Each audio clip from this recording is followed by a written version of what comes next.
যখন কিছু ডাকাতি করতে আসতেন, তাদের হাতে কিছু ডাকাতের হাতে একটি মূল নির্ধারিত থাকত। সেক্ষেত্রে তার প্রাণে রক্ষা পাওয়ার জন্যে সেই মূলটিকে তারা ধারণ করতেন, আর সেই মূলটি তাদের যাতে দেহ রক্ষা হয় সেই কারণে সেই মূলটি তারা ধারণ করতেন বটে। সময় হয়তো তারা করে গেছেন তারা।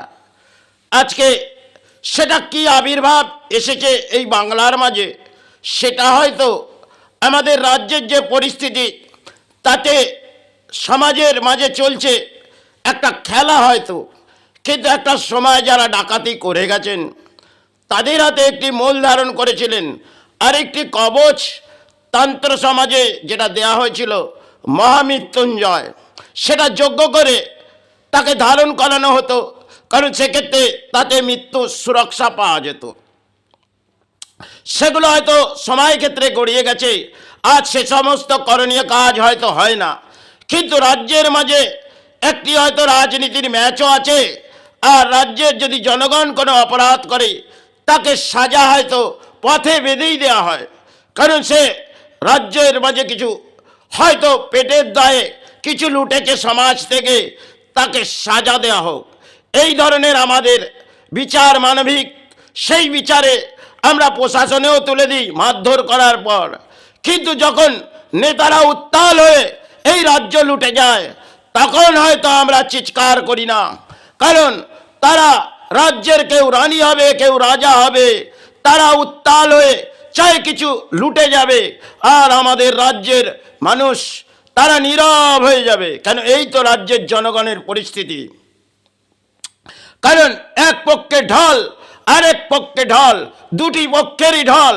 এক পক্ষ বিপক্ষ তিনি কিন্তু একটি লজিক দেখাবে, আর যার পক্ষে বহু ঢল সে যেন এক নীরব হয়ে কিছু পরিস্থিতির মাঝে হাঁটবে। তাতে মনে হয় তারই সমস্ত কিছু আইন তারই হাতে। এই তো যদি ভারতবর্ষের সংবিধান হয়, তাহলে সংবিধান ভাঙছে হয়তো নেতারা, আর জনগণ যদি কোনো অপরাধ করে তাকে সাজা দেয়া হবে। এই রাজ্যের পরিস্থিতিতে চলছে হয়তো বড় অংশের খেলা রাজনীতির, কারণ সেক্ষেত্রে সবাই যারা রাজ্য লুটে গেছে তারা হয়তো একটি দিয়া জ্বালিয়ে গেলেন, কারণ যাতে বাসস্থান রক্ষা পায়। আজকে রাজ্য রক্ষা হওয়ার জন্যে কোনো দিয়া জ্বলে না, হয়তো নতুন প্রকল্প আসে, কিছু মন্দির আর কিছু মসজিদ গড়ে দিয়ে যেতে পারলে রাজ্যের পরিস্থিতি ফিরে আসবে। এই তো বাংলা। এই বাংলার সময় হয়তো দুর্ভাগ্য নেমে এসেছে, কারণ রাজ্য রাজনীতিতে নেতারা তোলপাড় হয়ে যাচ্ছে। ধর্মস্থান এগিয়ে আনো, কর্মস্থান সরিয়ে দিয়ে যাও। যদি এই রাজ্যের এই পরিস্থিতি এসে যায় তাহলে পরম দুর্ভাগ্য রাজ্যের মানুষের। শিল্প বলে তো কিছুই নেই, আসবে ধর্মস্থান। তাতে পেটে অন্ন না থাকলে ধর্মস্থানেও যাওয়া যাবে না। খালি পেটে ধর্ম হয় না, ধর্ম করতে গেলে অর্থের প্রয়োজন, তাতে পারিশ্রমিক করে। কারণ আজকে রাজ্যের রাজনীতিতে তারা নেতা, তারা রাজ্যের অর্থ নিয়ে চিৎকার করে বেড়াবে, সমাজের মাঝে যেন কল্যাণ করে যাচ্ছে তারা।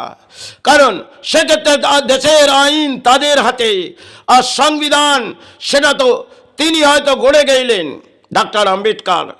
আজ শ্রীচরণে প্রণাম জানাই, কিছু আইনের লজিক হয়তো দেখিয়ে গেলেন, সে লজিকে সৎ কর্মের মানুষ অসৎে পরিণত হয়ে যাবে, আর অসৎ কর্মের মানুষ জয়ী হয়ে যাবে। এই রাজ্যের এই পরিস্থিতিতে আসছে হয়তো রাজনীতির একটি খেলা 2026 খেলবে বড় অংশের খেলা নেতারা, কারণ তাদের হাতে সংবিধানের আইন যেন হাতে মুঠোয়। তারা যা চিন্তা ভাবনার মাঝে আসবে, রাজ্যের মাঝে যদি লুটে যায় সেটাই জনগণ গ্রহণ করবে। এই তো রাজ্য। জয় গুরু, জয় মাই।